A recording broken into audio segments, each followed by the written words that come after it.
একটা মানুষের কোন জায়গা দিয়ে রুহ কবজ করা যাবে না। আজরাইল আমার আল্লাহর কাছে বলবে, কয়বার আসবে আজরাইল? বলেন না, কয়বার আসবে? 4 বার আসার পরে বান্দা রুহ যখন নিতে পারবে না, আজরাইল আলাইহিস সালাতু ওয়াস সালাম আল্লাহ তাআলার কাছে আদেশ চাইবেন, আল্লাহ তাআলার কাছে হুকুম চাইবেন, আল্লাহ বান্দা রুহ নেওয়ার জন্য এত চেষ্টা করলাম, রুহ নিতে পারলাম না, আল্লাহ আপনি বলেন না বান্দা রুহটা আমি কেমনে কবজ করব? রব্বে কারীম আল্লাহ জানায়া দে, বান্দা ওই বান্দার রুহ যখন তোমার কবজ করা লাগবে রে ফেরেশতারা, বান্দাটা তখন তার ঘুমন্ত অবস্থায় থাকবে। বান্দা ঘুম থেকে জাগ্রত হলে তোমার হাতে যে মেশকম্বরের আতর আছে, ওই আতরটা বান্দার নাকের কাছে লাগিয়ে দিবে। আর বান্দার হাতের মধ্যে ফেরেশতা তোমার যে আপেল আছে, ওই আপেলটা বান্দার মুখের কাছে ধরবা। বান্দা চক্ষু যখন খুলবে, বান্দা যদি মুমিন হয় আপেলটা খাওয়ার জন্য হাত বাড়ায়া দিবে না, বান্দা তখন বলবে কালিমে তাইয়্যিবা লা ইলাহা ইল্লাল্লাহু মুহাম্মাদুর রাসূলুল্লাহ সাল্লাল্লাহু আলাইহি ওয়াসাল্লাম। জোরে পড়েন সুবহানাল্লাহ। হ্যাঁ প্রিয় মুসলমান ভাইরা আমার, শুনেন, ওই বান্দা যখন কালেমা পড়বে, বান্দার মুখ দিয়ে একটা বাতাস বের হবে। সাহাবায়ে কেরাম নবীকে বলে, ইয়া রাসূলুল্লাহ, বান্দার রূহটা কেমন করে কবজ করবে? বলে বাতাসের সাথে আজরাইল বান্দার রূহটা তার হাতের মধ্যে নিয়ে যাবে। নবীজি, বান্দা কি কোনো কষ্ট পাবে না? নবী আমার বলে, না না না, বান্দা কোনো কষ্ট পাবে না। ইয়া রাসূলুল্লাহ, কেন কষ্ট পাবে না? বলে বান্দা কালেমা পড়বে, বান্দাকে এমন ভাবে রূহটা কবজ করবে, ছোট একটা বাচ্চা দুধের জন্য কান্না করলে মা যেমন ভাবে মুখের মধ্যে দুগ্ধ দিয়া মাথার মধ্যে হাত বুলিয়ে দিলে বাচ্চাটা নীরবে ঘুমায়া যায়, ওই বান্দাটা তেমন ভাবে ঘুমায়া যাবে, বান্দা মরণের কষ্ট টের পাবে না। বান্দা ঘুমায়া যাবে, বান্দা মরণের কষ্ট টের পাবে না। এবার রূহ যখন আজরাইল নিবে, রূহ আর আজরাইলের সাথে কথা হবে। রূহ বলবে, রে আজরাইল, তুমি কেন আমার রূহটা এত আস্তে আস্তে নিয়ে যাও? বলে কেন কেন কেন? বলে তুমি কি জানো না আমার রূহটা তুমি এত আস্তে আস্তে নেও কেন? তুমি যদি জানতা আল্লাহ তাআলা আমার জন্য কত মহামূল্যবান পুরস্কার রেডি করে রাখছে, তাহলে তুমি আমাকে আরো তাড়াতাড়ি নিয়ে যাইতা, তাড়াতাড়ি নিয়ে যাইতা। প্রিয় মুসলমান, ইমানদার বান্দাটা কবরে যাওয়ার পরে আমার আল্লাহ তাআলা এমন একটা নিয়ামত রেডি করে রাখছে। আল্লাহ তাআলার কোরআন বলে, ওই নিয়ামত এত সুন্দর, এত সুন্দর। আল্লাহ কেমন নিয়ামত আপনি বলেন না? আল্লাহ জানায়, বান্দা ওই নিয়ামতের নাম হলো জান্নাতুল আদন। এত সুন্দর ওই জান্নাতুল আদন নিয়ামতের নিচে দিয়ে আল্লাহ তাআলা নহর প্রবাহিত করেছেন। আর ওই নহর প্রবাহিত করা নিয়ামতওয়ালা জান্নাতটা ওই ব্যক্তিরাই থাকবে। নবীজি তারা কারা? বলে রাদিয়াল্লাহু আনহুম ওয়া রাদু আন, যারা আমার আল্লাহর প্রতি রাজি খুশি হয়েছে। আর আমার আল্লাহ যাদের প্রতি রাজি খুশি হয়েছে তারাই ওই জান্নাতের মধ্যে থাকবে। ইয়া রাসূলুল্লাহ, ইয়া হাবিবাল্লাহ, তারা কারা? নবী আমার বলে, যালিকা লিমান খাশিয়া রাব্বা, যারা আল্লাহকে সবচাইতে বেশি ভয় করেছে তারাই ওই জান্নাতের মধ্যে থাকবে। এবার আপনারা বলেন, আল্লাহকে যারা ভয় করে তারা কোনোদিন নামাজ ছাড়ে না, আল্লাহকে যারা ভয় করে তারা কোনোদিন রোজা ছাড়ে না, পর্দার তলে যায় রমজান মাসে খায় না, আল্লাহকে যারা ভয় করে তারা কোনোদিন পরের হক মেরে মেরে খায় না, আল্লাহকে যারা ভয় করে তারা কোনোদিন মিথ্যা বলে না, ফায়সা কথা বলে না, গালিগালাজ করে না, আল্লাহকে যে মহিলারা ভয় করে তারা কোনোদিন বেপর্দা চলে না, স্বামীর আদেশ ছাড়া চলে না। এবার আপনারা বলেন, আল্লাহকে আমাদের প্রত্যেকের ভয় করার দরকার আছে না নাই? হাদিস শরীফ পড়তে যা দেখলাম, কিন্তু আল্লাহকে সন্তুষ্ট করার, আল্লাহকে খুশি করার একটাই মাত্র মাধ্যম আল্লাহ তাআলা দুনিয়াতে রাখছেন, সর্বশ্রেষ্ঠ মাধ্যম। ওই মাধ্যমটার নাম হলো রাদার রব্বি ফি রিদাল ওয়ালিদাইন। ওটা হলো তার মা বাবার সন্তুষ্টি কইরা আল্লাহ তাআলার সন্তুষ্ট করার একটা মাধ্যম।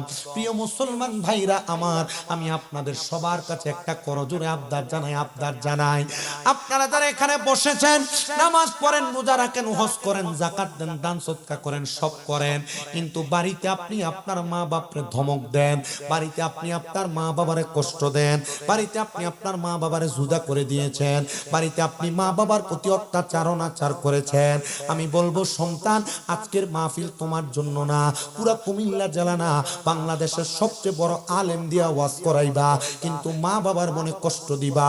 তোমার মতো শ্রোতার আমার দরকার নাই, তবে আমি একটা কথা বলতে বলতে পারি, আজকের মাহফিল কবুল হবে কি হবে না এটার গ্যারান্টি কেউ দিতে পারবে না। আমি একটা গ্যারান্টি দিয়া বলি সন্তান শোনো শোনো শোনো, একটা গ্যারান্টি দিয়া বলি সন্তান শোনো শোনো শোনো, যদি তোমার মা বাবার কাছে আজকের মাহফিল শেষ করে বাড়িতে যা মাপ চাইতে পারো, মনে করবা মাহফিল আল্লাহর দরবারে কবুল হয়ে গেছে। যদি নগরী পাড়ার কোন দোকানে বৈশাম কোন মুরব্বী বাবা বলে, হে শামীম দাদার ওয়াজ শুই না, আমার সন্তান আমার পায়ে ধরে মাপ চাইছে, মনে করবা মাহফিল আল্লাহর দরবারে কবুল হয়ে গেছে। কারণ কি, এই মা বাবারে কষ্ট দিয়া দুনিয়াতে যা করো আল্লাহর দরবারে কবুল হবে না, দান সদকা করলে কবুল হবে না। ও সন্তান, আমি কামেল দ্বিতীয় বর্ষে এবার ফাইনাল পরীক্ষা দিব, জানুয়ারি মাসে আমার পরীক্ষা চলবে। আমি বিশ্বাস করি আমার এলেম দিয়ে আমি ওয়াজ মাহফিল করি না, আমি বিশ্বাস করি রে, আমি একদিন শুধু ওয়াজে শুনেছিলাম মা বাবার কদমে চুমা দিলে আল্লাহর জান্নাতের চৌকাঠে চুমা দেওয়ার সওয়াব পাওয়া যায়। আমি ওই দিন বাড়িতে এসে আমার মা বাবার পায়ের মধ্যে চুমা দিয়েছি।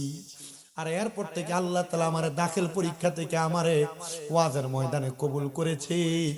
সন্তান, আম্মা আব্বার কাছে মাপ চাইও, তোমার দাম কমবে না, সম্মান কমবে না। অনেকে চিন্তা করে হুজুর আমি মা বাবার কাছে মাপ চাইবো দূরের কথা, আমি দুই দে মা বাবার পাশ হইয়া সালামও করি না, আমি কেমনে মা বাবার কাছে মাপ চাইবো? এ সন্তান শোনো শোনো শোনো রে সন্তানের দলেরা, শুধু মাপ চাওয়া না, মাঝে মাঝে সময় সুযোগ পাইলে মা বাবার পায়ের মধ্যে চুমা দিও। মা বাবার পায়ে চুমা দিলে আল্লাহর জান্নাতের চৌকাঠে চুমা দেওয়ার স্বাদ পাইবা, মজা পাইবা। অনেকে চিন্তা করে হুজুর যাদের বাড়িতে আব্বা আছে তারা বাড়িতে যে বাবার পায়ে ধরে মাপ চাইবো, আমার তো আব্বা নাই, আমি কার পায়ে ধরে মাপ চাইবো? হুজুর যাদের বাড়িতে মা আছে তারা বাড়িতে যে আমার পায়ে ধরে মাপ চাইবো, আমার তো মা নাই, আমি কার পায়ে ধরে মাপ চাইবো? সন্তান রে, তোমার মা তোমার আব্বা জান বড় কষ্ট করে তোমারে মানুষের মতো মানুষ করেছে। একবার চিন্তা করে দেখো, আব্বা নতুন কোনো জামা কাপড় পরে নাই, আব্বা নতুন কোনো কাপড় পরে নাই, তোমার নতুন কোনো জামা কাপড় কিনা দিছে আব্বা। এই শীতের দিনে আব্বা জান পুরান শালনারে বেড়ায়া বেড়ায়া থাকতো, তুমি সন্তান রে সুন্দর নতুন জুতা কিনা দিত, তুমি পায়ে দিয়া ওই জুতাটা পরে শীতকালে খাটের মধ্যে দৌড়াদৌড়ি করতা। চিন্তা করে দেখো, এখন ওই বাবা কবরে, ওই বাবারে তুমি তোমার চোখ দিয়া দেখো না, তোমার পকেটে টাকার অভাব নাই, আব্বার 100টা টাকা হাত খরচ দিতে পারো না বাপ কবরে। সন্তান, নগরী পাড়ার বাবা, নগরী পাড়ার যুবক ভাই, ওই বাপ যদি বাইসা থাকে এখন থেকে রত্নটারে যত্ন করো। এমন অনেক সন্তান আছে আগে মা বাপ দুনিয়াতে বাইসা থাকতে এক বেলা খানা না খেলে মা বারবার কইতো পুত্রী খানা দি খাস না, পেটটা দি পিঠের সাথে লাইগা রইছে। এখন মা কবরে 2-3 বেলা না খেয়া থাকলে কেউ একবার আইসা জিগায় না ফুট খাইছো না দি, আরে কে জিগাইবো? মা তো কবরের বাসিন্দা। আল্লাহ, নগরী পাড়ার মাহফিলের উসিলায় সন্তানদের কাছে টাকা আছে, পয়সা আছে, বাড়িতে মেহমান আছে, ওই সন্তানেরা তাদের মারে তাদের বাপরে একটু খানা খাওয়াইতে পারে না। ও মাবুদ, যাদের মা কবরে, যাদের বাবা কবরে, এরা তো বাড়িতে যে সবার মুখ দেখবো, মা বাবার মুখ দেখতো না, মাপ চাওয়ার কোনো সুযোগ নাই। ও সন্তান, ওই মা বাপ যদি বাইচা থাকতো, মা বাপরে যদি তুমি একটু একটু আদর যত্ন করে খাওয়াইতা, মা বাবার পেছনে কত লাখ লাখ টাকা তোমার খরচ হইতো। আমার আম্মা জান আজকে 8 মাসের উপরে অসুস্থ, বিছানায় পড়া, লাখ লাখ টাকা আমার খরচ। কিন্তু আমি ডাক্তারের কাছে বলছিলাম, ডাক্তার সাহেব দেখেন না 8-10 লাখ টাকা 15 লাখ টাকা নিয়ে আমার মাটার একটু হাঁটার ব্যবস্থা করে দেওয়া যায়। আমি আমার ডাক্তারের কথা বলার পর ডাক্তার আমারে কই, শামীম সাহেব টাকা পয়সা দিয়া সব হয় না। আমি বিশ্বাস করি রে, আমার আল্লাহ যদি না চায় দুনিয়াতে কেউ টাকা পয়সা দিয়া বাহাদুরি করে পার পাবে না। আমি বলছি আল্লাহ এই টাকাটা আমি রাইখা দিলাম আমার মা বাপরে নিয়ে আমি হজ করার জন্য। যখন আমার মা পরিপূর্ণ হাঁটতে পারবে আমি আমার মাটারে নিয়ে মক্কা মদিনা যে হজ করে আসবো। এ বন্ধু, আপনারা যারা এখানে আছেন, আপনাদের বাবা আপনাদের কাছে হাত করেছে জন্য 100 টাকা চাইলে আপনি বউকে জিজ্ঞাসা করা ছাড়া বাপরে টাকা দেন না। আপনি বাবারে 100-500 টাকা দিলে আপনার বউ আপনার ধমকের সুরে কথা বলে, না রে সন্তান না, আব্বা আম্মা মইরা গেলে টাকা পয়সা থাকবে কিন্তু আব্বা আম্মা দুনিয়াতে থাকবে না। অনেক সন্তান এখানে আছে, বাড়িতে যাবে, সবার মুখ দেখবে, মা বাবার মুখ দেখবে না। আমি সবার কাছে আবদার করি, মা বাপ যদি বাইচা থাকতো, যদি প্রতি মাসে 1000 টাকা করে মা বাবারে হাত খরচ দিতা, 12 মাসে 12,000 টাকা তোমার খরচ হয়ে যাইতো। আব্বা মা যদি বাইচা থাকতো, যদি ভাত খাওয়াইতা, খরচ খাওয়াইতা, সংসার খরচ, সন্তান প্রতি মাসে 2000 টাকা করে খরচ দিলে 12 মাসে 24,000 টাকা খরচ লাগতো। ওই বাপ মা তার নিজস্ব ওয়ারিসের সম্পত্তি তোমারে দিয়া গেছে, এগুলা ব্যবহার করো। যদি ভাড়া থাকতা 5,000 করে ভাড়া দিতা, 12 মাসে 60,000 টাকা ভাড়া দেওয়া লাগতো। মা বাপ বেঁচে নাই কবরে, মা বাবার দেওয়া সম্পদ তুমি ব্যবহার করো। এ সন্তান, তুমি শুধু ব্যবহার করার জন্য মা বাপ তোমার সম্পদ দিয়া যায় নাই, মাঝে মাঝে আল্লাহর হস্তে মা বাবার জন্য এই সম্পদ ব্যয় করার কথা কিন্তু আল্লাহর নবী বলছে। যদি তুমি শুধু নিজের জন্যই খরচ করো, মা বাবার জন্য খরচ না করো, আল্লাহর কাছে জালেম হইয়া তুমি ওঠা লাগবে। বাবা, জান্নাত অনেক পরের জায়গা। আমি এই নিয়ে 3 বার কথাটা ব্যবহার করেছি আপনাদের সামনে। কিন্তু বাবা, জান্নাতে যাওয়ার আগে আপনি যখন দুনিয়া থেকে মারা যাবেন, এই মারা যাওয়ার যে বিছানাতে শুইয়া আজরাইল আপনার রূহটা কবজ করবে, এই জায়গাটার মধ্যে আপনি কি জান্নাতে যাবেন না জাহান্নামে যাবেন? নগরী পাড়ার আমার পর্দার অন্তরালের মা, ও মা, আপনারা নামাজ পড়েন, আপনারা রোজা রাখেন, আপনারা দান সদকা করেন, আপনারা স্বামীর খেদমত করেন, আপনারা পর্দা করেন, মনে রাখবেন না জান্নাতে যাওয়া কেউ আটকে রাখতে পারবে না। বন্ধুরে বন্ধুরে বন্ধু, একটু গভীর মনোযোগ দিয়া শুনবা, কেন মৃত্যুর বিছানাটাতে প্রমাণ হয়ে যাবে।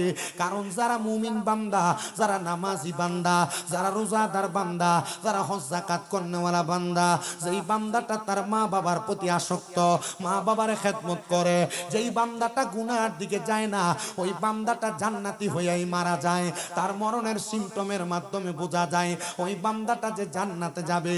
কিন্তু যারা গুনাহগার, তাদের মরণের মধ্যে, তাদের মরার সিস্টেমে বোঝা যায় তারা কি জান্নাতে যাবে না জাহান্নামে যাবে। আল্লাহ গো, আমরা তো জান্নাতি মরণ চাই। এবার আপনারা বলেন না বাবারা, আমরা সবাই জান্নাতি মরণ চাই কি চাই না? জানেন নি রে মুসলমান, জান্নাতি মরণটা কত সুন্দর, জান্নাতি মরণটা কত আরামদায়ক। এলাকার বহু মানুষ মারা যায়, মারা যাওয়ার সময় বিছানায় প্রস্রাব পায়খানা করে দেয়। কত মানুষ মারা যায়, মারা যাওয়ার সময় নাকে মুখে দিয়া রক্ত ছেড়ে দেয়। কত মানুষ মারা যায়, মারা যাওয়ার সময় জিহ্বায় কামড় দিয়া দেয়। কত মানুষ মারা যায়, মারা যাওয়ার সময় বিছানার মধ্যে ছটফট করে চোখ উল্টে দেয়। নবী গো, ও মায়ার নবী, আপনি বলেন না গো নবী, জান্নাতি মরণ কি এটা নাকি? আমার নবী কয় না না না, জান্নাতি মরণটা বড় আরামদায়ক রে উম্মত। নবী গো কেমন আরামদায়ক? বলে জান্নাতি ব্যক্তি যখন মারা যাবে, মারা যাওয়ার সময় ওই বান্দাটার কাছে আজরাইল আসবে একবার, আজরাইল আসবে 2 বার, আজরাইল আসবে 3 বার, আজরাইল আসবে 4 বার। কিন্তু আজরাইল মুমিন বান্দা, নামাজি বান্দা রূহটা নিতে পারবে না, হজকারী বান্দা রূহ নিতে পারবে না, দান সদকাকারী বান্দা রূহ নিতে পারবে না, মা বাবার খেদমতকারী বান্দা রূহ নিতে পারবে না। আরে পৃথিবীর এমন কোন মায়ের সন্তান আছে আজরাইলকে রূহ নিতে বাধা প্রদান করবে? কারণ যে আজরাইল দুনিয়াতে মাটি নেওয়ার জন্য আমার আল্লাহ তাআলা মিকাইল ফেরেশতারে পাঠাইছে, জিবরাইল ফেরেশতারে পাঠাইছে, ইসরাফিল ফেরেশতারে পাঠাইছে, তারা মায়া কইরা দুনিয়া থেকে মাটি নেয় নাই। কিন্তু আজরাইল যখন দুনিয়াতে আসছে, একটা খাবলার মাধ্যমে 40 মণ মাটি নিয়ে গেছে। যে আজরাইলের এত ক্ষমতা, যে আজরাইলের একটা থাবা দিয়া 40 মণ মাটি নেওয়া যায়, ওই আজরাইল কখনো মানুষের রূহ নিতে কোনো দেরি করে না। কেন মুসলমান জানো গো, কেন দেরি করে না জানো? কারণ আজরাইল জানে প্রত্যেকটা মানুষের নামের উপরে আমার আল্লাহ তাআলা একটা গাছ লাগায়া রাখছেন লামকানে, যেই গাছটার নাম হলো সাজরাতুল ইয়াকিন গাছ। ওই গাছের মধ্যে যতগুলা পাতা আছে, পৃথিবীতে ততগুলা বান্দা আছে, পৃথিবীতে যতগুলা বান্দা আছে, গাছের মধ্যে ততগুলা যতগুলা পাতা আছে ওই পাতার থেকে একটা পাতা যখন ঝরে পড়ে যায় ওই পাতার মধ্যে যার নামটা থাকে ওই নামের মানুষটার কাছে আমার আল্লাহ তাআলা আজরাইলকে পাঠিয়ে দেয়। যদি মানুষটা মুমিন হয়, যদি মানুষটা নামাজি হয়, যদি মানুষটা মুত্তাকি হয়, যদি মানুষটা ফরেজগার হয়, যদি মানুষটা আবেদ হয়, যদি মানুষটা মুত্তাকি হয়, যদি মানুষটা সলিহি হয়, আমার আল্লাহ পাক রব্বুল আলামিন ওই মানুষটার কাছে আজরাইলকে পাঠানোর আগে দুইটা রহমতের ফেরেশতা পাঠিয়ে দেয়। সাহাবায়ে কারাম একটা ডাক দিয়া কই, ইয়া রাসূলুল্লাহ, নবী গো,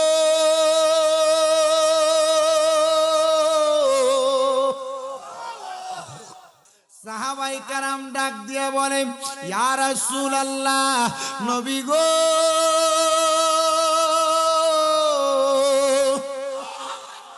ও মায়ার নবীজি, আপনি নবী বলেন না আপনার উম্মত যদি ঈমানদার হয়, আপনার উম্মত যদি নামাজি হয়, আপনার উম্মত যদি আবেদ হয়, সালেহ হয়, মুত্তাকি হয়, ওই উম্মতের সামনে যখন আজরাইলটা আগমন করবে, আগমন করার সাথে সাথে আমার আল্লাহ কি উম্মতের রূহটা নিয়ে যাবে?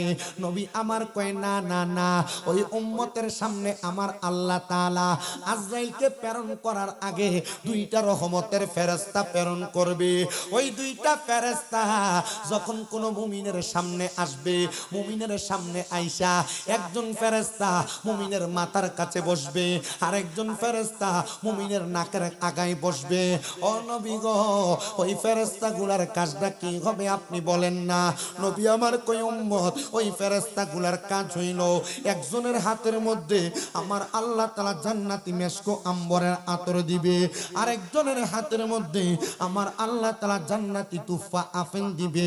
ওইগুলা নিয়া বান্দাটার সামনে আইসা বান্দার মাথাটার মধ্যে এত সুন্দর করে হাত বুলাইয়া দিব, ওই বান্দাটা আরামে ঘুমায়া যাবে। বান্দার সামনে এবার মালাকুল মাউত আজরাইল আসবে। ওই আজরাইলটা আসার সাথে সাথে বান্দার সর্বপ্রথম বুকটার মধ্যে থাবা দিয়া ধরবে রূহটা নেওয়ার জন্য। বুকটার মধ্যে যখন থাবা দিয়া ধরবে, ওই বান্দাটার বুকের মধ্য থাইকা দুইজন ফেরেশতা বাধা হয়ে যাবে। আজরাইল, ও আজরাইল, বান্দার বুক দিয়া রূহ নিতে পারবা না। বলে কেন, কেন পারবো না? বলে বান্দার বুকের মধ্যে আল্লাহ নবীর ভালোবাসা আছে, এই জন্য বান্দার রূহটা নিতে পারবা না। আজরাইল চলে যাবেন আমার আল্লাহ তাআলার কাছে, আল্লাহ হুকুম দিয়ে আবার পাঠাইব। আজরাইল এবার আইসা বান্দার সবচাইতে আকর্ষণীয় জায়গা চেহারা, এই চেহারা বরাবর হামলা করব। ওই দুইজন ফেরেশতা আজরাইলের সামনে দাঁড়ায়া যাবে। ও আজরাইল, এই বান্দার রূহ তো তুমি কপাল দিয়া নিতে পারবা না। বলে কেন, কেন নিতে পারবো না? বলে বান্দার কপালের মধ্যে সেজদার নূর আছে, বান্দা যে নামাজ আদায় করেছে, বান্দার কপালের মধ্যে ওই সেজদার নূর থাকার কারণে বান্দার কপাল দিয়া রূহ বাহির করতে পারবা না। এ মুসলমান, এ নবীর উম্মতের দল, শোনো শোনো শোনো। এবার যখন বান্দার কপালের কাছ থেকে ফেরত যাবে, আজরাইল আবার আগমন করবে। আজরাইল আবার আগমন কইরা বান্দার ডান বাহু বরাবর হামলা করবে। দুইজন ফেরেশতা বান্দার ডান বাহু বরাবর দাঁড়ায়া যাবে। আজরাইল বান্দার ডান দিক দিয়ে হামলা কইরো না। বলে কেন, কেন, কেন? বলে বান্দার ডান হাতে তার দান সদকা আছে, এই জন্য বান্দার রূহ কবজ করা যাবে না। আজরাইল আবার ফিরে যাবে আমার আল্লাহ তাআলার হুকুম পায়া। আজরাইলের চতুর্থবার আবার আসবে ইমানদার মুমিন মুত্তাকি বান্দার রূহটা নেওয়ার জন্য। হ্যাঁ মুসলমান, তুমি নামাজ পড়ো না, এটা তোমার বিষয়। যদি তুমি নামাজি হও রে, তাহলে তোমার কবরে যাওয়ার আগে রূহ যখন নিবে, আজরাইল আল্লাহর কাছে অনুমতি নিয়ে আসা লাগবে। যদি তুমি রোজাদার হও, আজরাইল অনুমতি নিয়ে আসা লাগবে। যদি তুমি মুত্তাকি হও, আজরাইল তোমার কাছে অনুমতি নিয়ে আসা লাগবে। আজরাইলে আইসা চতুর্থবার যখন বান্দার বাম দিকে হামলা করব, বান্দার বাম দিক থেকে জবাব আসবে, আজরাইল বান্দার বাম দিক দিয়া কেন হামলা করো? বান্দার বাম দিক দিয়া রূহ নেওয়া যাবে না। বলে কেন, কেন, কেন রূহ নেওয়া যাবে না?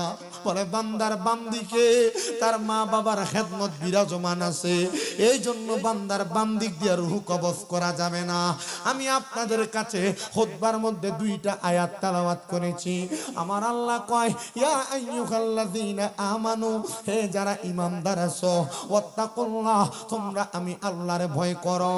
ওয়াল তানজুরু, তোমাদের প্রত্যেকের তাকানো উচিত, নাফসুম মা কদ্দামাত লিগাদ, তোমাদের পূর্ববর্তীদের দিকে, লিগাদি ওয়াত্তাকুল্লাহ, তারা তাদের পূর্বের জন্য কি প্রেরণ করেছে আগে। তোমরা আবার আল্লাহকে ভয় করো। আল্লাহ কেন আপনি বারবার আপনার ভয় করার কথা বললেন? তোমাদের পূর্ববর্তী পুরুষের মধ্যে দুই শ্রেণীর মানুষ, এক শ্রেণীর মানুষ ইমানদার, এক শ্রেণীর মানুষ বেঈমান, এক শ্রেণীর মানুষ গুনাহগার, আর এক শ্রেণীর মানুষ আমলওয়ালা। আমলওয়ালারা দুনিয়ার জমিনে আগের জন্য তারা আমল প্রেরণ করছে, আর বেঈমানেরা গুনাহ গুনাহ গুনাহ প্রেরণ কইরা বেঈমানরা জাহান্নাম ক্রয় করে নিছে। হে বান্দা, আমি আল্লাহ তাআলা তোমাদেরকে জানাইয়া দেই, ইন্নাল্লাহা খাবীরুম বিমা তা'মালুন, নিশ্চয় নিশ্চয় নিশ্চয় আমি আল্লাহ তাআলা তোমাদের অন্তরের খবর সম্পর্কে অবহিত। আপনি গুনাহ করেন, আপনি লুকিয়ে লুকিয়ে গুনার কাজ করেন, আপনি নামাজ ছেড়ে দেন, আপনি গোপনে গোপনে মানুষকে ঠকান, আপনি মিথ্যা কথা বলেন, আপনি গালি দেন, আপনি পরনিন্দা করেন, আপনি গীবত করেন, আপনি পরের হক মেরে মেরে খান। কেউ জানে না, কেউ জানে না। একটা জবানটা ছেড়ে দিয়া উচ্চ কণ্ঠে বলেন, জানে একজন, তিনি কে? মুহাব্বতের আওয়াজে বলেন না, তিনি কে? লুকিয়ে লুকিয়ে গুনাহ করবা রবে জানবে, লুকিয়ে লুকিয়ে গুনাহ করবা প্রভু জানবে, গোপনে গোপনে পাপ করবা প্রভু জানবে। ইন্নাল্লাহা খাবীরুম বিমা তা'মালুন, নিশ্চয় আল্লাহ তাআলা আপনার আমার অন্তরের খবর সম্পর্কে অবহিত আছে। এ পর্দার অন্তরালের মা মা মা গো, হে আমার যুবক ভাই, লুকিয়ে লুকিয়ে যে তুমি গুনাহ করো, মোবাইলে মেসেঞ্জারে, মোবাইলের হোয়াটসঅ্যাপে, মোবাইলের ইমো কলের মাধ্যমে তুমি যত গুনার কাজ করো, কেউ তোমার বাধা দিবে না, কেউ তোমার বাধা দিবে না। যদি তুমি গুনাহ করার কারণে কবরে কঠিন যন্ত্রণাদায়ক শাস্তি ভোগ করতে চাও, তাইলে তুমি গুনাহ করো, আমার কোনো বাধা নাই। আল্লাহ যদি আমারে জিজ্ঞাসা করে তুমি বলছো কিনা, আমি বলবো আমি বলছি। তোমারে প্রশ্ন করবে তুমি শুনছো কিনা, তুমি বলবা শুনছি। শোনার পর কেন আমল করো নাই, তখন যদি তুমি তোমার অপারগতা প্রকাশ করো, তোমার দুইটা কানের মধ্যে গরম সীসা ঢালাই কইরা এই কানটাকে হাততালি মেরে দেওয়া হবে। যদি বলে তোমার কাছে নামাজের ওয়াজ করা হয়েছে, কেন নামাজ পড়লা না? তুমি যদি নামাজ না পড়ো, বান্দা ময়দানে মাশরে তোমারে বলা হবে রুকু করার জন্য, সিজদা করার জন্য। তুমি রুকু করো নাই, সিজদা করো নাই, ওই সময় তোমার পিঠ থেকে মাজা পর্যন্ত গরম সীসা দ্বারা ঢালাই করে দেওয়া হবে, বান্দা রুকু সিজদা করতে পারবা না। হাইরে যুবক, এ পর্দার অন্তরালের মা, নামাজ ছেড়ে দাও দাও দাও দাও দাও গো মা, কোনো বাধা নাই।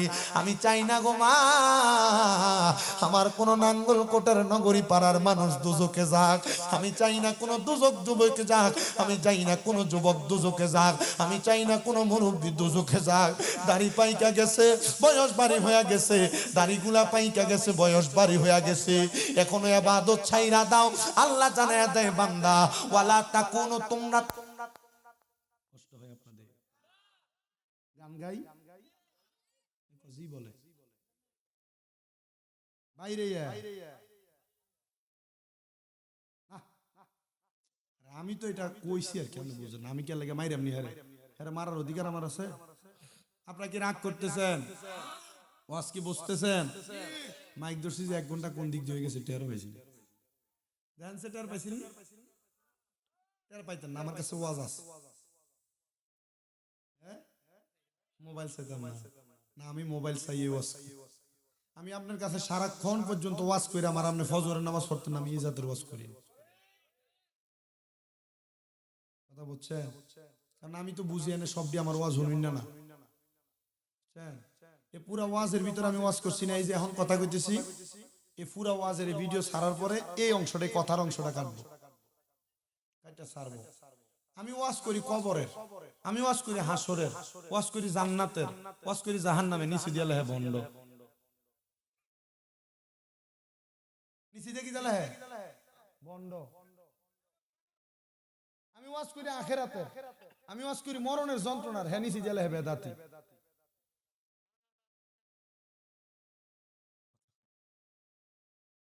আচ্ছা আমার কি দোষটা আপনি কোন? আমার দোষ আমি শুনলি,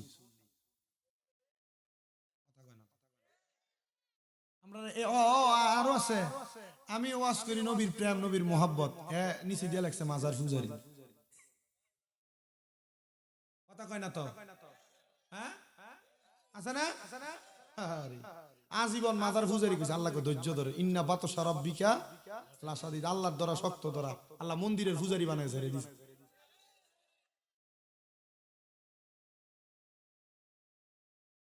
আল্লাহর ধরা এমন শক্ত ধরা, আমরা মাজারের তামার উপরে এটা বেদাত কইতো আর ঘু কইতো, ঘুর লোকে তেলনা করছে, ইদারে মন্দিরের ফসাদ খাওয়াই ছেড়ে দিছে।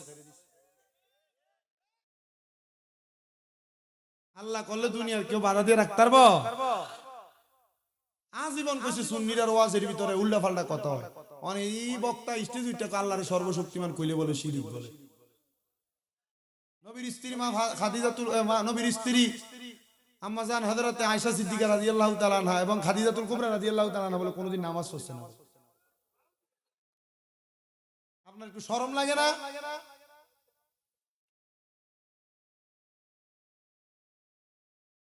আমার একটা কথা মনে রাখবেন, আমি 10টা কথা বলবো, 10টা। একটা কথা যদি আমার সঠিক হয় আপনি আমার এই একটাতে আমল করবেন। কথা মনে হয় বোঝেন নাই? আমি 10টা কথায় 9টা ভুল বলবো, আপনি আমার একটা কথার আমল করবেন। আর 9টা কথা যদি আমার ভালো না লাগে এটার উপর আমলের দরকার নাই। আর আমার যদি ভুল হয় আপনি কইবেন হুজুর এটা আপনার ভুল, আমি 10 বার মাফ চাইবো আপনার কাছে, 10 বার মাফ চাইবো আল্লাহর কাছে। কথা কয় না কেন? আমার কি পর পর আমার অনেকগুলো ভুল হয় নাই, আসে নাই সোশ্যাল মিডিয়ায়, মাফ চাই নাই, আপনার শরম লাগে কেন মাফ চাইতে? আবার এদের পক্ষে লোকেরা এদের পক্ষে দালালি করে, বাটপার কোরআন করে, বাটপার। ঠিক ঠিক বললেন না আপনারা? আপনারা জিকিরের সময় ফাজলামি করছেন। জিকির আদবের বিষয়। এলাকার পাশে একটা বড় দরবার আছে, মোকারা দরবার শরীফ আছে না? না আদবের জিকির। আমি কি জিকিরে নাচছি, আতলারছি, মাথালারছি, লারি, মাথা লারি, হাত লারি, ফাও লারি না। আপনি যে বইয়ে বইয়ে এভাবে আতলারলেন, কি করলেন আপনি? আমি কি লেগে আপনারা এখন ধরছি বুঝেন? কারণ আমি যদি প্রথম জিকির করে ধরতাম উইটাতে গেতেন আপনি। ভাই এতটুক মনে রাখেন, ইসলাম সৌন্দর্য আছে। কথা বলেন, ইসলামের সৌন্দর্য আসেনি? সৌন্দর্য বোঝেন আপনারা, এগুলা না। আমার 6টা মাদ্রাসা কুমিল্লায়, 850-900 পোলা পাই না, আমি নিজে কন্ট্রোল করাই। আপনি মনে করছেন ওয়াজ করে বন্দা টেহাটা লয়ে যাই গেছি, আপনি মনে হয় বক্তা শেষ না? আমাদেরকে জান্নাত পর্যন্ত আমাদের জীবনটাকে তৈরি করে নিতে হবে, কিন্তু জান্নাত পর্যন্ত তৈরি করবো, আমরা মরণ পর্যন্তই তৈরি করতে পারতেছি না। কষ্ট হইতেছে আপনাদের? হাসির কথা বলছি নাকি? মনে কষ্ট যাবে। আমি জানি এলাকায় অনেক তরিকাপন্থী মানুষ আছে, কিন্তু আব্বাজি তরিকতের ওয়াজ করতে করতে তরিকতের মূল গোমর তো সবাই বোঝে না। শরীয়তের মানুষ তরিকতের কথা বোঝে? শরীয়তের মানুষ কি মারেফতের কথা বোঝে? শরীয়তের মানুষ কি হাকিকতের কথা বোঝে? তো যারা শরীয়ত, এদের সামনে আপনি তরিকতের দাওয়াত আমি আল্লাহ কেমন দেই না। আমি তরিকতের দাওয়াতরা আমি জায়গায় জায়গায় খানকার মাহফিল, দরবারের মাহফিল হলে তরিকতের ওয়াজ করি, আউলিয়া কেরামের ওয়াজ করি। আমি যখন কোন মসজিদ যুব সমাজের মাহফিল আসি, হেদায়েতের পথে ডাকি। কেন জানেন? কারণ আমাদের হেদায়েত আগে জরুরি। কথা কয় না? আমাদের হেদায়েত কি দরকার? আগে জরুরি। আমরা সুন্নিয়তরে ফসাই এলেছি কয়েকটা মানুষ, নষ্ট করে এলেছি কয়েকটা মানুষ। নাম পিছন দিয়ে উরুস মুবারক পেডিয়েতে গান কো ফাইজলামি ফাইছেন আপনি।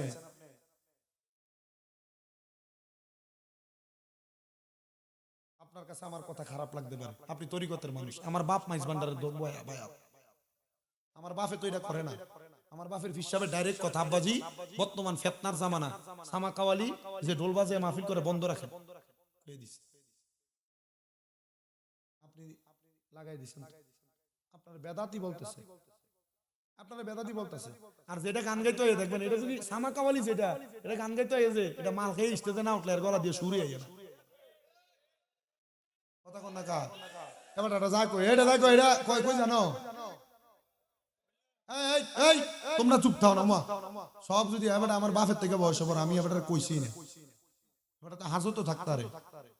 আপনার কি মনে কষ্ট নিতেছেন? সামা কাওয়ালি যেটা আপনি দাবি করতেছেন, এই সামা কাওয়ালি বর্তমানে হইতেছে না। তো সুন্নাত তরিকা মোতাবেক সামা কাওয়ালি করলে আলাদা বিষয়। হ্যাঁ, এটার ভিতরে মাল খেয়ে না উঠলে আর পুরো সুরে আর সোদ দিয়ে সারি বোঝায় বাবা খোর। কথা কন না কেন? আপনি ঠিক কইলেও ঠিক, না কইলেও ঠিক।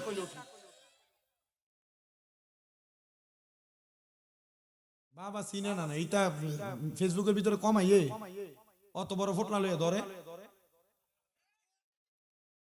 বেটা কি সুন্দর মাথা টুপি লাগেন না, গায়ে ভাগরি লাগেন না, যাইতেছে ডাহা লগে গ্যাসের সিলিন্ডার ভিতরে মাল ভরুন না। কথা কয় না আসেনি। আবার এলাকাতে নাম দিছে মাদক দমন কমিশন।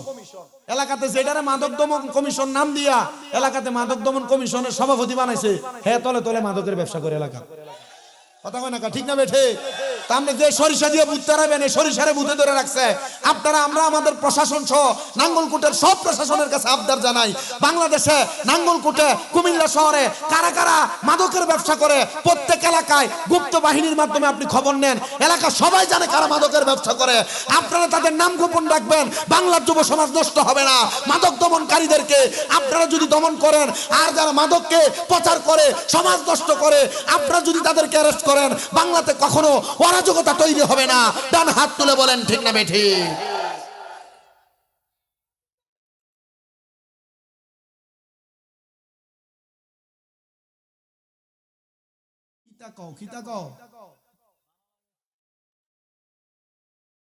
আমার কাছে এক লোক বিচার দিছে কি হুজুর, এ মাদক ঘুরে যে ধরে নিব, এ মাদক ঘুরের বাইতে ইয়া পুলিশে ইয়া বলে কি নাস্তা খায়।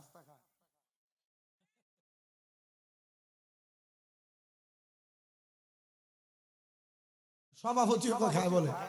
আচ্ছা পুলিশের লগে আমরা দুশ্মনী আছে, পুলিশ আমাদের বন্ধু কোন? পুলিশ আমরা কি কথা কন না কি শত্রু বলে? যে পুলিশ তো শত্রু, এ পুলিশ দেশের দুশ্মন। বেড়া পুলিশ আমরা বন্ধু, কথা কন না কা? আমার এই মোবাইলের ভিতরে মিনিমাম 10 থেকে 12 জন পুলিশ এসআই অফিসারের নাম্বার আছে, যাদের সাথে আমার মাঝে মাঝে কথা হয়। যারা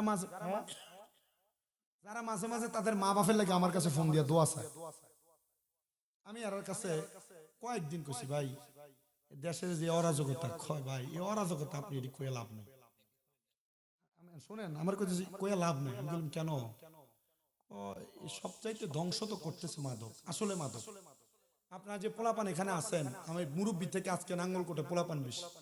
আপনারা একটু চিন্তা করে দেখেন, আপনি গাঞ্জা ফেন্সিডিল ইয়া বা নেশাদ্রব্য বৈন্যুডি বাদ দেন, সিগারেটটা যে আপনি খান, আপনি আপনার যে কোনো বন্ধু একদিন কইছে যে একটা টান দিয়ে দেখ কি তৈরি এয়ারপোর্ট থেকে সিগারেটে খায়। কথা কন না কা? ঠিক না? আমি একদিন বিচার দিলাম যে এলাকাতে এত কিছু হয়, এলাকার মাদক আপনার কোন তো এলাকাতে যেটা মাদক বেছে, মানে এক কথা ডাইরেক্ট কথা, গুড়ি বেছে গুড়ি। কথা শুনেন না? আমি কি থাকি আমি জানি তৈরি, আমি আমার এলাকার যে সামাজিকতা আমি এর লোকে মিল আসছি। গুড়ি বাবা পোটলা ব্যবসা জিতা আছে, ফেন্টা কি বেছে, ফেন্টা বেছে আছে না কয়েকটা ফেন্টা করে এলাকা, এর লেগে কলডি পর্যন্ত রাহন জানা চুরি করে লয়ে জায়গা দেখ দেখছি রয়েছে দন জানা এগুলো চলে জায়গা। তো বর্তমান সমাজকে কুলুষিত করার জন্য যে মাদক দ্বারা সমাজ নষ্ট হইতেছে, আজকে নগরীপাড়ার যুব সমাজকে ধন্যবাদ, নগরীপাড়ার প্রবাসীদেরকে ধন্যবাদ। তারা আজকে ওয়াজ মাহফিল দিছে, গান দেয় নাই।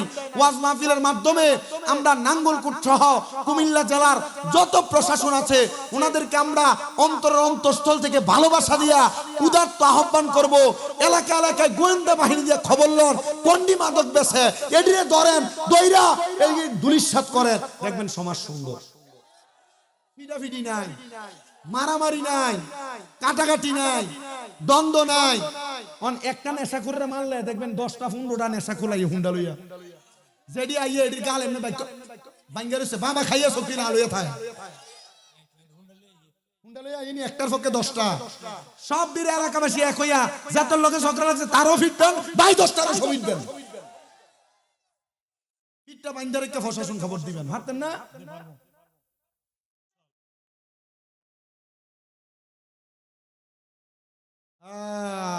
এই মুরব্বীর কথাটা ঠিক আছে, মুরব্বীর কথাটা কিটা?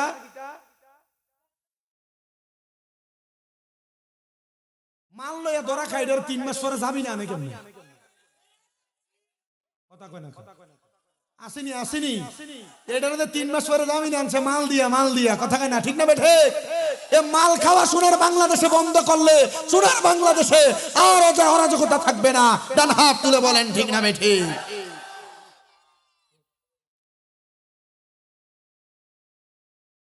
একবার কইছে একটা কথা কিটা যে হুজুর বালা মানুষের লগে তো লাগে না, গান জুটি লাগে। কথা কয় না কা এডি জালা সমাজ নষ্ট হবে, আপনি এডির লগে বালা ফিরিতি জমাইছেন আছে এটা এডি না ব্যবসা বালা দেখলে। আসসালামু আলাইকুম ভাই। তেল মারে আর কি, আর এই সুটটাটির কারণে তেলের দাম বাড়ছে। 280 টাকা বলে কেজি। তুমি নেশা কর, সুদ আর কাছে তো সুদখোর আছে না কয়েকটা, সুদখোর আছে না। আমরা সমাজের মানুষ আবার সুদখুটির ধরে নিয়ে মসজিদের সভাপতিও বানায়, সমাজের মানুষের সুদখুটির ধরে নিয়ে মসজিদের সেক্রেটারিও বানায়, সমাজের মানুষের সুদখুর ঘুষখুটির ধরে এলাকা সর্দারের মাতাব্বর বানায়। আর আমারও বুঝতে বড় কষ্ট, এডি কেমন নির্লজ্জ, এডি সুদ খাইয়া ঘুষ খাইয়া আবার হদ্দারি করতে যায়। সিটার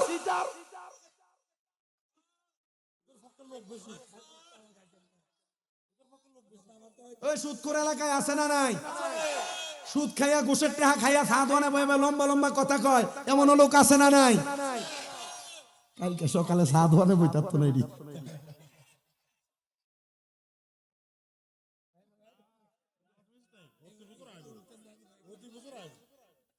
আপনার কি কষ্ট কি তো কাকা কাকা কাকা জান জান জান কষ্ট দিয়েছে আপনারা।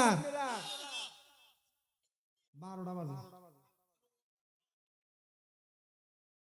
ওই সেক্রেটারি সাহেব এদিক দিয়ে গেলাম না, চশমালা সেক্রেটারি এদিক দিয়ে। ইয়া আপনার কি কষ্ট দিতেছে? কেশিয়ার ইয়া সুদখোর আছে এলাকা।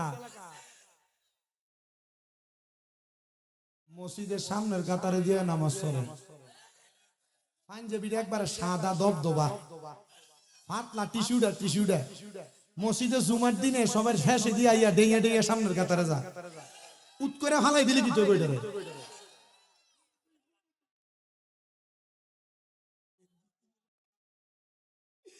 আমার এবারে কয় হুজুর আড্ডা মাথাইতেন মতো নাঙ্গল গোটে মাহফিল না হলে কি চইব।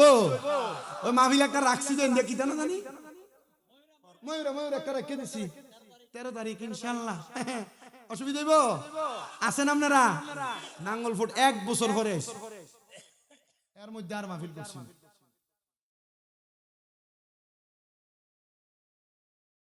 তালে মিলিতাম হারতাম না। মানুষ একটু উল্টা হল্ডা, বয়স কম, মেজাজ করা। তবে আমার লগে দুশ্মনী সুদখোরের লগে, কথা কয় না। আমার লগে দুশ্মনী ঘুষখোরের লগে, আমার লগে দুশ্মনী হইলো নেশাখোরের লগে, আমার লগে দুশ্মনী হইলো দুর্নীতিবাজের সাথে। আমার দুশ্মনী যেমন আপনার দুশ্মনীও তেমন। কথা বলেন ঠিক কিনা? এই সুদখোর ঘুষখোর দুর্নীতিবাজগুলা সমাজের কীট পতঙ্গ, বাথরুমের ময়লার চাইতে নিকৃষ্ট। হাত তুলে বলো ঠিক না বেঠি?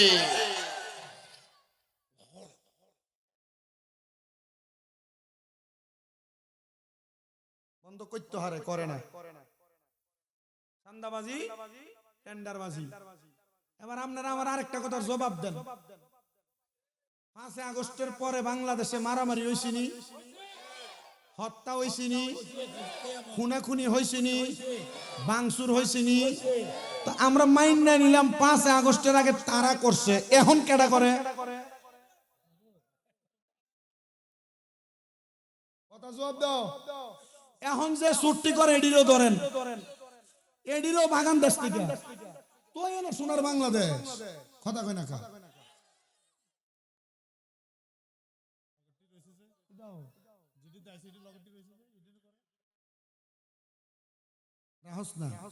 তোরও তো কার মতো।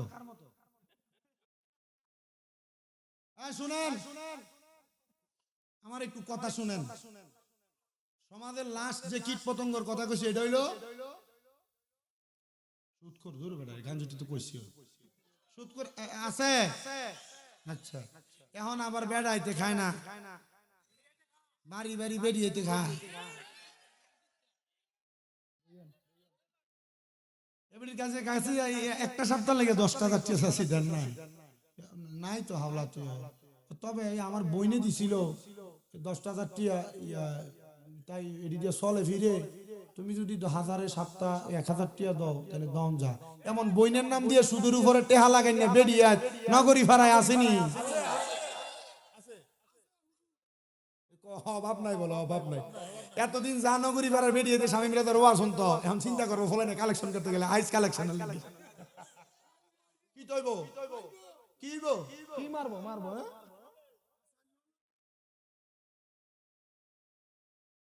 শুনেন আবার অনকালে বেরিয়ে তার বেড়ায় এলাকাতে মানুষ সুদখুর কইব লাগে এলাকাতে সুদের ব্যবসা করে না, খেত বেচে জায়গা বেচে বেচা ব্যাংকে নিয়ে রাখে 10 লাখ, 10 বছর পরে এটা 20 লাখ হয়ে এটার নাম দিছে ন্যাশনাল এফডিআর। এমন এফডিআর এর নামে বাৎসরিক সুদ খাওয়াই না আসেনি, এবার দোয়ানে বইয়া থাকে কোনো কাম কাজ নেই, কাকা চলেন কেন কালা কালা আসেনি আসেনি, কালকে আমার বদনাম করলে তারাই করবো। আগের 45 মিনিট ওয়াজ যা করছি এটা হইলো আমার ওয়াজ, আর এটা হইলো ওয়াশ। কি লাগে ওয়াশ? কারণ এরারে যদি ওয়াশ না করে দিয়ে যায় এরারে তো মানুষ চিনতইব, কথা কয় না কা। আরেকটা সুদ আছে যেটা আপনার বউ আপনারা ফার্ম দিয়ে খাবা, হুজুর এটা কোনটা? এটা হলে দেখবেন আপনারা কানে কানে ইয়া তুমি যে যা কামাই করো সব খরচ কইরা লাও, আমরা জীবিতের একটা ভবিষ্যৎ আছে না, আয়ো আমরা একটা ব্যাংকে ডিপিএস করি, এই ডিপিএস এর নাম দিয়া সুদে টেহা লাগায় এমন বেডিয়ে তো আসেনি।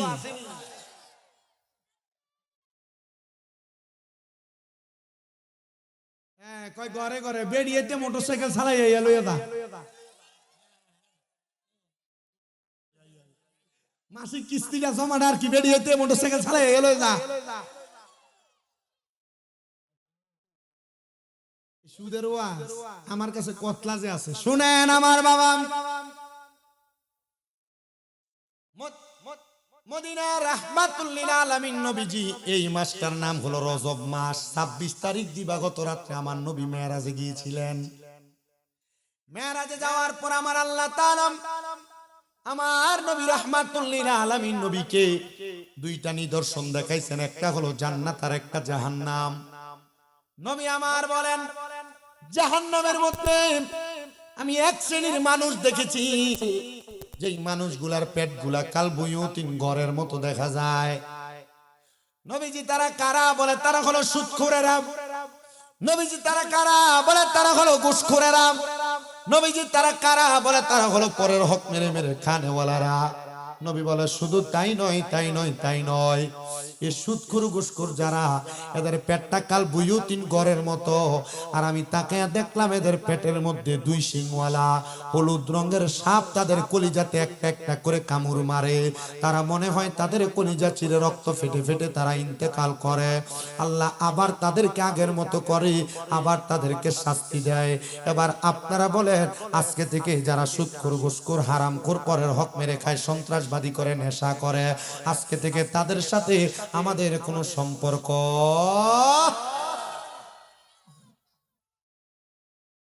কিন্তু আমাদের সমাজের মানুষ এই সুদের টাকা দিয়া দামি বিল্ডিং বানায়, সুদের টাকা দিয়া দামি ঘর বানায়, দামি সুন্দর জামা কাপড় পরে, মসজিদে এমন 10 টাকার চায়ের কাছে বেচা হইয়া বিচার গুড়াই এমন বাটফার সর্দারও সমাজে আছে না? না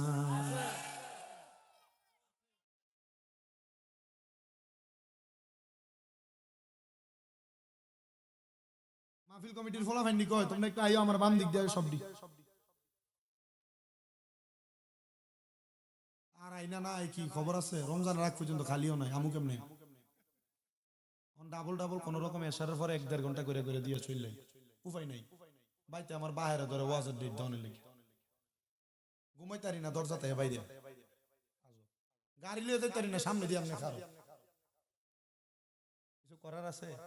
আমার ওয়াজ এই দিয়ে এরা জানে আমি যতটুক কথা বলি আল হক মুররুন, উচিত কথা তিতা, এটা তিতা তিতা লাগলো এটা ভালো লাগে। এই ওয়াজটা কইরা আমরা সমাজটারে ঠিক করার দরকার, কথা কোন? তবে আমরা যারা সুদখোর ঘুষখোরের কাছে এক কাপ চায়ের কাছে আমরা যে ঠিক ঠিক করতেছেন, বিপদে পড়লে ঠেকলে 1 লাখ টাকা লাগলে কার কাছে যাবেন?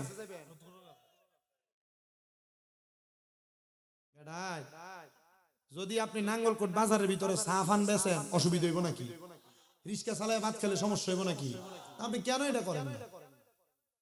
কেন গেলে আরে এনো চান্দা লাগে মাই ডালাইছে রে। আমার বাবাজিরা বন্ধুরা একটু মনোযোগ দিয়ে শুনেন, আমি ডাইরেক্ট আমার আলোচনার শেষটা করে নিচ্ছি একটু। আমি যেখানে ছিলাম, আল্লাহুম্মা আমিন, আলহামদুলিল্লাহি রাব্বিল আলামিন, আসসালাতু ওয়াসসালামু আলা রাসূলিহিল কারীম। ربنا ظلمنا أنفسنا وإن لم تغفر لنا وترحمنا لنكونن من الخاسرين। মগুদো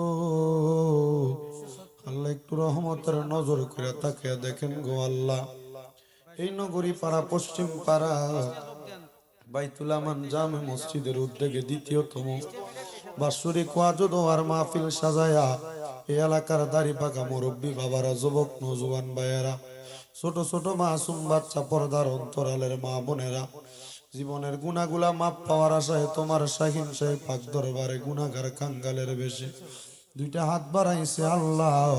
যার হাত তোমার দরবারে মায়া লাগে, পছন্দ হয়, ওই হাতটার উছিলে আমাদের প্রত্যেকের জীবনের গুনাহ তুমি আল্লাহ ক্ষমা করে দাও আল্লাহ।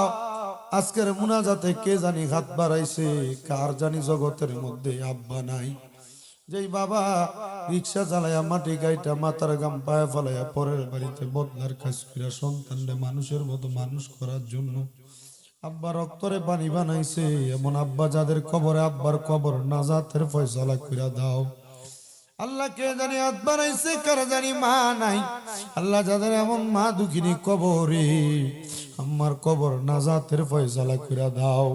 অনেক সন্তান আছে মাও নাই বাবাও নাই আল্লাহ, তাদের মা বাবা দুইজনের কবর নাজাতের ফয়সালা করে দাও রব্বুল আলামিন। আল্লাহ অনেকে আছেন মা বাবা বেঁচে আছেন অসুস্থ, আল্লাহ সুস্থতার নিয়ামত দান করে দাও আল্লাহ। আম্মা আব্বারে তুমি নেক হায়াত দান করে দাও, আমাদের প্রত্যেকের মনের নেক নেক আশাগুলা তুমি পূরণ করো মাবুদ। প্রত্যেকের ব্যবসা বাণিজ্য কাজকর্মের মধ্যে বরকত দান করে দাও। এই নগরী পাড়া যুব সমাজ এবং প্রবাসীদের উদ্যোগের এই মাহফিলটা আল্লাহ তুমি কবুল আর মঞ্জুর করে নাও। প্রত্যেকের ব্যবসা বাণিজ্য কাজকর্মে চাকরি বাকরিতে বরকত দান করো। যারা পড়ালেখা করে বিদ্যা বুদ্ধি বাড়াইয়া দাও। এই মাহফিলে যারা টাকা দিয়া, পয়সা দিয়া, শ্রম দিয়া, বুদ্ধি দিয়া, পরামর্শ দিয়া, মাইক দিয়া, লাইট দিয়া, প্যান্ডেল দিয়া, মিডিয়ার ভাষ্য সম্মানিত শ্রোতা মণ্ডলী, পুরুষেরা, পর্দারালের মা বোনেরা, আল্লাহ অনেক প্রবাসী ভাইয়েরা বিদেশ থেকে দোয়া চায়, আমার প্রবাসীদের খাস দোয়া তোমার দরবারে কবুল মঞ্জুর করে নাও আল্লাহ। এই মাহফিলের জন্য আগামী বছর যারা যারা দান করবে নিয়ত করেছে, প্রত্যেকের দান তোমার দরবারে কবুল করে নাও মাবুদ। যে যে বিষয়গুলোর উপরে কথা বলেছি আল্লাহ, প্রত্যেকের আমলে জিন্দেগিতে বাস্তবায়ন করার তৌফিক দান করে দাও আল্লাহ। অনেক মানুষ দোয়া চাই, প্রত্যেকের খাস দোয়াগুলা কবুল করে নাও। আমার মা আজকে 8 মাসের উপর অসুস্থ, আমার মারে তুমি সুস্থ বানায় দাও আল্লাহ। এমন ভাবে অনেকেই দোয়া চাই আল্লাহ, প্রত্যেকের খাস দোয়াগুলো কবুল মঞ্জুর করো। আমাদের প্রত্যেকের মরণের আগে বারবার মক্কা মদিনা তাওয়াফ জিয়ারত নসিব করায়া আখিরি জবানে মধুর কালেমা পড়ায়া দিয়েন লা ইলাহা ইল্লাল্লাহ মুহাম্মাদুর রাসূলুল্লাহ সাল্লাল্লাহু আলাইহি ওয়াসাল্লাম। আসসালামু আলাইকুম ওয়া রাহমাতুল্লাহি ওয়া বারাকাতুহু।